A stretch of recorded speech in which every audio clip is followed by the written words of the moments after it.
प्रभु यीशु मसीह के नाम में आप सबको सलाम। आज हम बाइबल की एक बहुत ही सुंदर पुस्तक का अध्ययन करेंगे जिसका नाम है श्रेष्ठ गीत।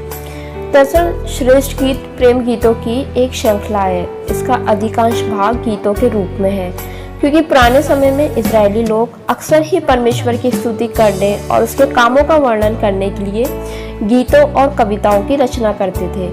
ठीक इसी तरह से ये माना जाता है कि पुराने नियम की इस पुस्तक में लिखे गए गीतों की रचना राजा सुलेमान ने करी, जिसके पास बहुत बुद्धि थी। और क्योंकि ये राजा सुलेमान द्वारा लिखे गए गीतों में सबसे श्रेष्ठ है, इसलिए इन्हें श्रेष्ठ गीत बोला जाता है। इन गीतों में कई सारे किरदार हैं जो एक दूसरे से बातें करते हैं, और उनकी इन बातों में छिपे हुए गहरे भेदों के बारे में ही हम आगे की वीडियो में जानेंगे।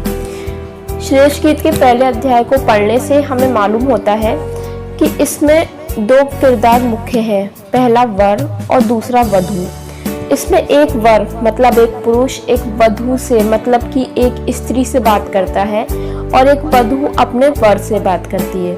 लेकिन आगे पढ़ने से पहले मैं ये आपको क्लियर कर देना चाहूँगी कि यहाँ वर से मतलब हमारा प्रभु यीशु मसीह से है, और वधू का मतलब यीशु मसीह की दुल्हन यानी यीशु मसीह की कलीसिया से है, जिसे लेने के लिए यीशु मसीह जल्द ही वापस आएंगे।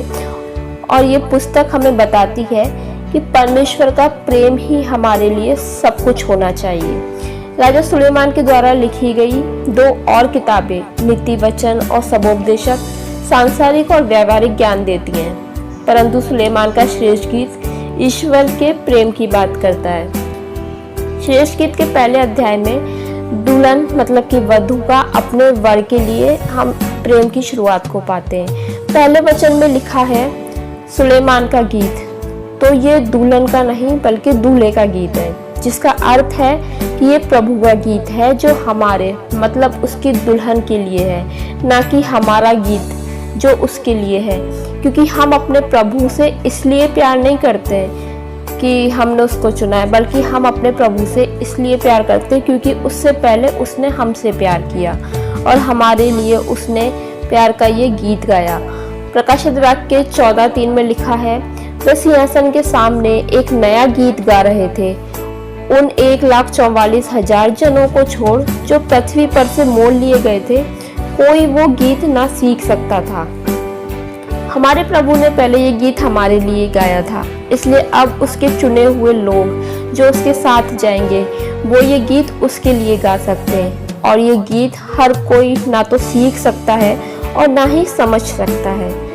आगे दूसरे वचन में लिखा हुआ है, वो अपने मुंह के चुंबनों से मुझे चूमे, क्योंकि तेरा प्रेम दाख मधु से उत्तम है, तेरे भांति भांति के इत्रों की सुगंध उत्तम है, तेरा नाम उंडेले हुए इत्र के तुल्य है, इसलिए कुमारियां तुझसे प्रेम रखती हैं। इन वचनों में वर का विवरण तो नहीं है कि ये किसके बारे में बात करी जा रही है, लेकिन क्योंकि ये तो पहले से ही निर्धारित है और मैं आपको बता भी चुकी हूँ कि यहाँ हमारे प्रभु यीशु मसीह के बारे में बात करी जा रही है। और प्रभु यीशु मसीह की दुल्हन अपने दूल्हे के प्यार से भरकर और इस संसार की बातों से ऊपर उठकर उसके प्यार के बारे में वर्णन करके कहती है कि उसका प्रेम सबसे उत्तम है। वह इस संसार की सुख देने वाली हर अच्छी से अच्छी चीज़ों से भी बढ़कर है। उसका प्रेम उसका नाम ही एक इत्र के समान सुगंधित है, जिससे उसकी दुल्हन का जीवन महकता है। इसलिए कुमारियां मतलब कलीसिया जिसने संसार के साथ मेल मिलाप करके अपने आप को अपवित्र नहीं किया, वो तुझसे प्रेम रखती है। आगे हम वचन में चौथे वचन में पढ़ेंगे, मुझे खींच ले हम तेरे पीछे दौड़ेंगे। अगर हम ध्यान दें तो यहाँ लिखा है मुझे खींच ले, क्योंकि परमेश्वर का प्यार हमें अपनी ओर खींचता है, ना कि धकेलता है। शैतान हमें धकेलेगा, परंतु परमेश्वर का प्रेम हमें खींचता है। यूहन्ना 6:44 में लिखा है, कोई मेरे पास नहीं आ सकता जब तक कि पिता जिसने मुझे भेजा है उसे खींच ना ले। इसी तरह से इस पद में दुल्हन भी यानी कि कलीसिया भी अपने परमेश्वर से ये विनती कर रही है कि हमें खींच ले, ताकि हम अपने दूल्हे से मिलकर तेरे पीछे दौड़ें। इसी पद में आगे लिखा है, राजा मुझे अपने महल में ले आया है। हम तुझ में मगन और आनंदित होंगे। हम दाख मधु से अधिक तेरे प्रेम की चर्चा करेंगे। वह ठीक ही तुझसे प्रेम रखती है। ये वचन हमें बताता है कि सबसे पहले हमें परमेश्वर को अपने जीवन में एक राजा के रूप में स्वीकार करना चाहिए।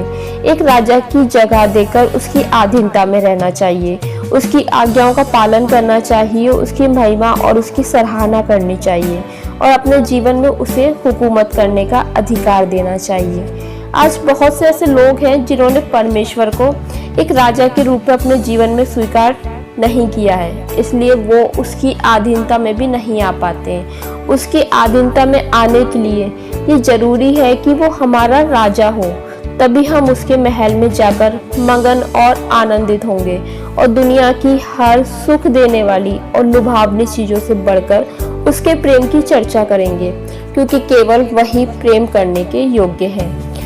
5 वचन कहता है, हे यरूशलेम की पुत्रियों, मैं काली तो हूँ परंतु सुंदर हूँ, केदार के तंबुओं के और सुलेमान के पर्दों के तुल्य हूँ। यहाँ यरूशलेम की पुत्रियों उन गुनगुने विश्वासियों को दर्शाता है जो परमेश्वर को, उसकी आज्ञाओं को बहुत अच्छी तरह से जानते तो हैं परंतु उन पर चलते नहीं हैं। वो पाप में तो नहीं जी रहे हैं, कोई गलत काम तो नहीं कर रहे हैं, परंतु एक दुल्हन की तरह यीशु से प्रेम भी नहीं कर रहे हैं। वो सांसारिक रूप से, दिखावटी तौर में तो परमेश्वर के साथ हैं, परंतु आत्मिक रूप से परमेश्वर के लिए बिल्कुल भी समर्पित नहीं है।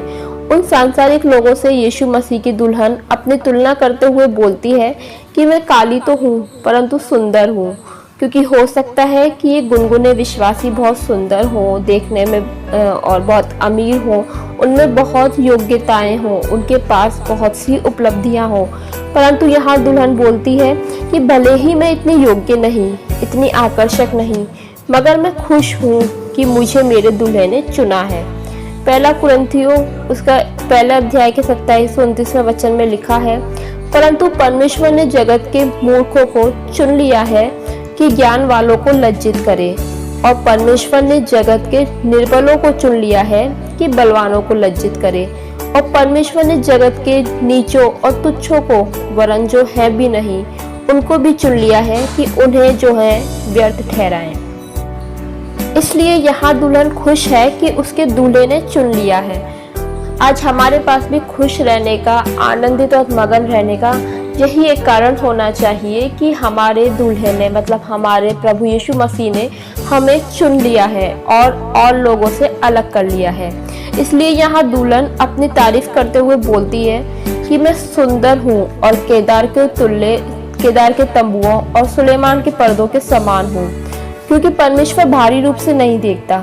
उसके लिए हमारा रूप, हमारी क्षमताएं, हमारी योग्यताएं मायने नहीं रखती हैं, बल्कि वो तो अपने दुल्हन के मन की सच्चाई और अच्छाई को देखता है। वो अपने लिए ऐसे ऐसे लोगों को चुनता है जो सच्चे दिल से, पूरी आत्मा से उसके लिए समर्पित हों। यूहन्ना 4 अध्याय में 23 से 24 वचन में यीशु मसीह कहते हैं कि पिता अपने लिए ऐसे आराधकों को ढूंढता है जो उसकी आराधना आत्मा और सच्चाई से करें। आगे 6वां वचन हमें बताता है, वहाँ लिखा है, मुझे इसलिए ना घूर कि मैं सांवली हूँ, क्योंकि मैं धूप में झुलस गई। यहाँ दुल्हन यरूशलेम की उन पुत्रियों से बोलती है जिन्हें प्रभु ने नहीं चुना कि मुझे इसलिए मत घूरो कि मैं देखने में आकर्षक नहीं हूँ, मैं सांवली हूँ और फिर भी प्रभु ने मुझे चुन लिया, और तुम जो इतनी सुंदर हो, आकर्षक हो, तुम्हें नहीं चुना। तुम मुझे नहीं, मेरी पीड़ाओं को देखो। संसार में रहकर मैंने जो कष्ट उठाए हैं उन्हें देखो, जो दुख सहे हैं, जो त्याग करे हैं उन्हें देखो। मैं धूप में झुलस गई, मतलब कष्ट सहते सहते मैं झुलस गई हूँ, मैं जल गई हूँ। आगे लिखा है, मेरी माता के पुत्र मुझसे अप्रसन्न थे, मतलब इस संसार के लोग, मेरे भाई बंधु, सगे संबंधी, दोस्त रिश्तेदार, कलीसिया के लोग सब मेरे विरोधी थे, मुझसे खुश नहीं थे। उन्होंने मुझे दाख की बारियों की रखवालिन बनाया, परंतु मैंने अपनी निज दाख की बारी की रखवाली नहीं की। आज हमारी कलीसिया में बहुत से ऐसे लोग होते हैं जिन्हें पदों का लालच है, जो कलीसिया में ऊंचा पद पाना चाहते हैं, बहुत नाम कमाना चाहते हैं, लोगों में बहुत आदर पाना चाहते हैं, परमेश्वर की नहीं परंतु अपनी मिनिस्ट्री की, अपने कामों की बड़ाई चाहते हैं।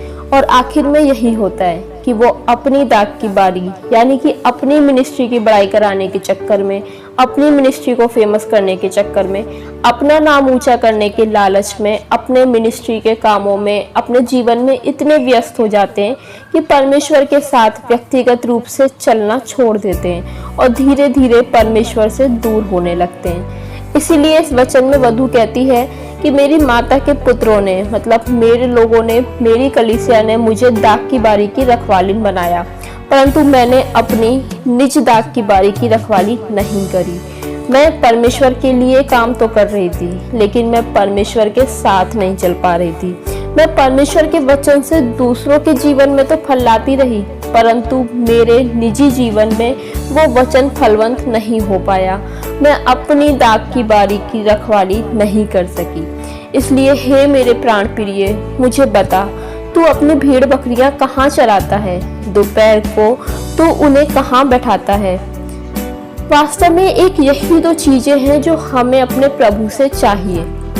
पहला तो आत्मिक भोजन और दूसरा विश्राम। आगे लिखा है, मैं क्यों तेरे संगियों की भेड़ बकरियों के पास घूंघट काढ़े हुए फिरती फिरूं? इस वचन का मतलब है कि मैं क्यों तेरे विश्राम स्थान से बाहर रहकर खुद को संसार से बचाए हुए यहाँ वहाँ भटकती फिरूं। जहाँ तू अपनी भेड़ बकरियों को चराता और बैठाता है, मुझे भी वहाँ ले चल। आगे के 8 से 10 वचनों में वर वधू को संबोधित करते हुए कहता है कि हे स्त्रियों में सुंदरी, यदि तू ये ना जानती हो तो भेड़ बकरियों के खुरों के चिन्हों पर चल। इस वचन में वर वधू से पहली बार बात करता है और कहता है कि यदि तू मेरे विश्राम का स्थान नहीं जानती है, जहाँ मैं अपनी भेड़ बकरियों को बिठाता हूँ, चराता हूँ, परंतु उनमें प्रवेश करना चाहती है, तो मेरी भेड़ बकरियों मतलब कि नबियों, पुण्यों, मेरे चुने हुए लोगों की बताई हुई राह पर चल और चरवाहों के तंबू के पास अपनी बकरियों के बच्चों को चरा। यहाँ चरवाहों का अर्थ है परमेश्वर के दासों के पास, उनकी अगुवाई में जो आत्माएं तूने जीती हैं उनको लेकर आ और उन्हें आत्मिक भोजन खिला, तभी तू मेरे विश्राम स्थान में आने पाएगी। आगे के 9 और 10 वचन में वर वधू के अनोखे रूप की तारीफ करते हुए कहता है कि हे मेरी प्रिय, मैंने तेरी तुलना फिरौन के रथों में जुती हुई घोड़ी से की है। मतलब कि हमारे प्रभु की दुल्हन फिरौन के रथों में जुती हुई घोड़ी के समान साहसी, निडर और सदैव आगे बढ़ने वाली है। हम देखेंगे कि अय्यूब की पुस्तक के 29वें अध्याय में यहोवा अय्यूब को उत्तर देते हुए घोड़े की कुछ विशेषताएं बताते हुए ये बोलते हैं कि वह तराई में टाप मारता है और अपने बल से हर्षित रहता है। वह हथियारबंदों का सामना करने को निकल पड़ता है। वो डर की बात पर नहीं हंसता और नहीं घबराता और तलवार से पीछे नहीं हटता। ठीक यही विशेषता प्रभु की दुल्हन में भी है कि वो किसी भी बात से बिना डरे, बिना घबराए पीछे नहीं हटती है। वो हमेशा अपने प्रभु के प्रेम में आगे बढ़ती जाती है। आगे के 11 से 14 वचन में लिखा है, वहाँ वचन में वधु अपने दूल्हे के रूप की उत्तमता और श्रेष्ठता बताते हुए ये कहती है कि हम तुझे उत्तम भेंट देंगे क्योंकि तू इसके लायक है। वो जटामासी और लोबान की तरह पवित्र और खुशबूदार है। वो मेहंदी के फूलों के गुच्छों की तरह सुगंधित और छाप छोड़ने वाला मनमोहक है। तो इस तरह से श्रेष्ठ गीत के पहले अध्याय में हम मसीह की दुल्हन का अपने मसीह के प्रति प्रेम को देख सकते हैं कि किस तरह से उसके लिए इस संसार और संसार की हर सुख देने वाली चीज़ों से बढ़कर उसके मसीह का प्रेम है। आज के इस वचन के द्वारा हम सबको आशीष मिले। परमेश्वर के नाम की महिमा हो। आप सबको जय मसीह की।